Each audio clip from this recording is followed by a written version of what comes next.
अस्सलाम वालेकुम नाज़रीन मोहतरम, मैं उमर फारूक हूँ और आप मेरा यूट्यूब चैनल उमर स्पीक्स देख रहे हैं। नाज़रीन मोहतरम, अफ़गान तालिबान की कहानी ख़त्म होने वाली है और उनका दौर था वो शुरू होने से पहले ही इख्तिताम पज़ीर होने के करीब है। नाज़रीन मोहतरम, कहानी कुछ यूँ है कि उन्होंने अफ़गान तालिबान ने एक ही वक्त में बहुत सारे मुहाज़ खोल लिए हैं और मुहाज़ बहुत ही ख़तरनाक और संगीन तरीके से खोले हैं। एक तरफ ईरान, दूसरी जानब उज़्बेकिस्तान, फिर ताजिकिस्तान, फिर पाकिस्तान के साथ भी उलझ रहे हैं। अपने जितने भी उनके हमसाया ममालिक हैं उन तमाम हमसाया ममालिक के साथ ये उलझ रहे हैं। वो समझते हैं कि हमने अमेरिका को शिकस्त दे दी। उस वक़्त तो अफ़गान तालिबान के साथ तमाम इस्लामी ममालिक खड़े थे, किसी न किसी हद तक उनकी हिमायत करते थे, लेकिन जिन ममालिक ने अफ़गान तालिबान का साथ दिया अब वो उन्हीं के ख़िलाफ़ खड़े हो गए हैं, उन्हीं के ख़िलाफ़ उन्होंने हथियार उठा लिए। सबसे पहले बात करें पाकिस्तान की, तो अब ये ताज़ा तरीन खबर है कि अफ़गान तालिबान के जो आर्मी चीफ़ हैं, चीफ़ ऑफ आर्मी स्टाफ कारी फसीहुद्दीन, उन्होंने पाकिस्तान को खुले और साफ अल्फाज में एक बार फिर धमकी दी है। इससे पहले टीटीपी और उनके जो मुकामी इलाकाई कमांडर थे अफ़गान तालिबान के, जिनको वो कहा करते थे कि हमारे कंट्रोल में नहीं है, इनको अपने कंट्रोल में करने की कोशिश कर रहे हैं, वो लोग पाकिस्तान के ख़िलाफ़ कार्रवाइयाँ करते थे। लेकिन अब बाकायदा तौर पर अफ़गान तालिबान के जो चीफ़ थे, आर्मी चीफ़, उन्होंने पाकिस्तान को धमकी दी है। और धमकी क्या दी है? उन्होंने कहा कि जो फेंसिंग है उसे उखाड़ लो, वरना हालात बहुत बुरे हो जाएंगे, नतीजा काफ़ी संगीन और भयानक होगा। ये तफसील क्या है, ये ट्वीट आपके साथ शेयर करूँगा। लेकिन दूसरी जानिब अफ़गानिस्तान के अफ़गान तालिबान ने उज़्बेकिस्तान और ताजिकिस्तान के ख़िलाफ़ भी हमलों का ऐलान कर दिया। उन्होंने कहा कि हमारे कुछ जहाज़ हैं आपके पास, वो जहाज़ में वापस कर दें, वरना हम बाकायदा तौर पर जितनी हमें इस्तात है हम उसके मुताबिक आप पर हमले करेंगे। अब ये दो मुहाज़ खोल लिए अफ़गानिस्तान ने, पाकिस्तान के साथ भी उलझ रहा है, उज़्बेकिस्तान और ताजिकिस्तान के साथ भी उलझ रहे हैं। और अब ये तमाम तरीन हालात क्या है, तमाम तफसीलात आपसे शेयर करेंगे। लेकिन उससे पहले मैं आपसे रिक्वेस्ट है कि अगर आपने मेरे चैनल को सब्सक्राइब नहीं किया तो प्लीज़ मेरे चैनल को सब्सक्राइब कर लीजिए, बेल आइकन पर क्लिक कीजिए और वीडियो को ज़्यादा से ज़्यादा शेयर कीजिए। नाज़रीन मोहतरम, ये ट्वीट आपको साइट पर नज़र आ रही होगी, बिलाल सरवरी की ट्वीट है और इन्होंने खालिद ज़ादरान को रीट्वीट किया, खालिद ज़ादरान की ट्वीट को रीट्वीट किया है। और खालिद ज़ादरान कौन है? इनकी बात की जाए तो ये अफ़गान तालिबान के बहुत करीबी साथी समझे जाते हैं। इन्होंने पश्तो में ट्वीट की है और इन्हीं की ट्वीट को रीट्वीट करते हुए बिलाल सरवरी ने क्या लिखा है, ये ट्वीट आपको साइट पर नज़र आ रही है। उन्होंने लिखा है, बिलाल सरवरी ने लिखा है कि Taliban army chief of staff कारी फसीहुद्दीन टू पाकिस्तान। अब जो अफ़गान तालिबान के जो चीफ ऑफ आर्मी स्टाफ है कारी फसीहुद्दीन, उन्होंने क्या लिखा है, अवॉइड फेंसिंग द ड्यूरिड लाइन। उन्होंने कहा कि जो ड्यूरिड लाइन पर फेंसिंग कर रहे हैं उसको ख़त्म कर दें। इसके नीचे खालिद ज़ादरान की आपको ट्वीट नज़र आ रही होगी, पश्तो में है। उन्होंने खालिद ज़ादरान ने उर्दू में बाकायदा तौर पर ट्वीट दोबारा की है बताने के लिए, और उर्दू में ट्वीट शायद आपको नज़र आ रही होगी। और इस ट्वीट में क्या लिखा है, आज़ाद खुद मुख्तार पाकिस्तान। और आगे लिखा है, अफगानिस्तान के आर्मी चीफ कारी फसीहुद्दीन ने पाकिस्तान से मुतालबा किया कि बॉर्डर फेंसिंग के अमल को बंद किया जाए। मौसूफ ने पाकिस्तान को सख्ती से इंतबाह किया कि ड्यूरिड लाइन पर जितनी फेंसिंग हो चुकी है इसको वहीं रोका जाए और मजीद इस अमल से इज्तनाब किया जाए।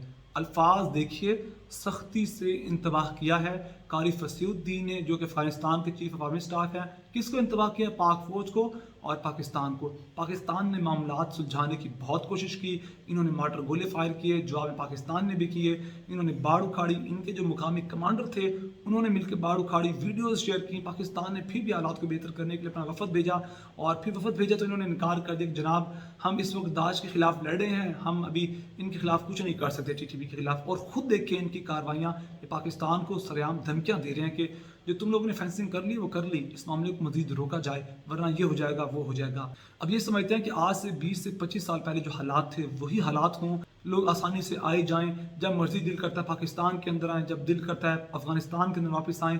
यानी कि पाकिस्तान के लिए हालात, पाकिस्तान की मुश्किलात ये लोग नहीं समझ रहे। जो ह्यूमन ट्रैफिकिंग होती थी और जो उसके अलावा जो ड्रग ट्रैफिकिंग होती थी, ड्रग स्मगलिंग होती थी, पाकिस्तान के लिए ख़तरा था। उसके अलावा सबसे बढ़कर जो दहशतगर्द अफगानिस्तान से उठकर पाकिस्तान के अंदर आते थे, पाकिस्तान के अंदर तखरीब कारी करते थे, वो लोग ये मुश्किलात नहीं समझ रहे, धमकियों पर धमकियाँ दिए जा रहे हैं। और अब पाकिस्तान ने फैसला कर लिया कि जनाब जितना हमने सब्र करना था, सब्र का मुजाहरा अब नहीं किया जाएगा, हमारा सब्र का पैमाना लबरेज हो चुका है। पाकिस्तान आखिर कितना सब्र करेगा, आखिर कितना पाकिस्तान सब्र करेगा कि वो अपने एक इस्लामी बरादर ममालिक साथ ना लड़े। अब कहानी पाकिस्तान ने फाइनल करनी है और पाकिस्तान ने बताना है कि आखिर क्या है और इसका स्टार्ट क्या है। नाज़रीन मोहतरम, दूसरा जो मामला है वो जो है ताजिकिस्तान और उज़्बेकिस्तान का, उससे मुतल्लिक एक वीडियो है ये वीडियो आपको साइड पर नज़र आ रही होगी। इस वीडियो ये पश्तो में एक वीडियो है और इसकी ऑडियो मैं नहीं सुना सकता क्योंकि ऑडियो सुना भी दूँ तो पश्तो में आपको समझ नहीं आएगी, लेकिन इसको मैं बयान कर देता हूँ। इस वीडियो के मुताबिक एक ट्वीट की गई है। उमर शरीफी इन्होंने एक ट्वीट की है और ट्वीट के नीचे इन्होंने वीडियो पोस्ट की है और इस वीडियो के अंदर क्या कहा गया है ऊपर उन्होंने बताया। उन्होंने लिखा here come the Taliban defence minister Mullah Yaqoob warning Tajikistan and Uzbekistan to hand over the former government plane. उन्होंने कहा कि जो मुल्ला उमर के बेटे मुल्ला याकूब हैं जो इस वक्त अफगानिस्तान के अफगान तालिबान ने जो हुकूमत कायम की थी उसमें वज़ीर दिफा हैं, उन्होंने कहा है कि उज़्बेकिस्तान और ताजिकिस्तान को कहा है कि हमारे तैयारे वापस कर दो वरना हमारा जो सब्र का पैमाना लबरेज हो जाएगा और हम इतने बेगैरत नहीं हैं। लफ्ज़ इस्तेमाल किया है बेगैरत का इन्होंने कि हम इतने बेगैरत नहीं हैं कि हमारे तैयारे ताजिकिस्तान और उज़्बेकिस्तान इस्तेमाल करें, हम अपने तैयारे किसी भी तरह वापस लेंगे। और नाज़रीन मोहतरम ये मामला कुछ यूँ है कि जब अफ़गान तालिबान टेक ओवर कर रहे थे तो उस वक्त कुछ अफ़गान फोर्सेस जो थी एयरफोर्स थी उन्होंने अपने तैयारे ले गए थे ईरान उज़्बेकिस्तान और फिर ताजिकिस्तान। ईरान के अंदर हमवीज़ उनकी जो व्हीकल्स थी और भी बहुत सारा असला गया वो ईरान ने वापस कर दिया, लेकिन ताजिकिस्तान और उज़्बेकिस्तान क्यों नहीं वापस कर रहे? क्योंकि अमेरिका उन्हें कह रहा है कि ये तैयारे हमने अफगानिस्तान को दिए थे, ये तैयारे हमें वापस दो। अब तालिबान का मौक़िफ़ है कि तुम लोगों ने तैयारे दिए लेकिन इन पर जो पैसा लगा है वो अफगानिस्तान के खजाने से लगा, अफगान आवाम का पैसा लगा है, तो ये तैयारे हमारे हुए तो हमें वापस करें। अब ये मामला ताजिकिस्तान और उज़्बेकिस्तान के साथ है। इस तरह देखा जाए तो तालिबान का मौक़िफ़ गलत नहीं है, लेकिन एक ही वक्त में आप तमाम पिंडोरा बॉक्स खोल के बैठ जाएंगे तो आप हालात किस तरह बेहतर करेंगे?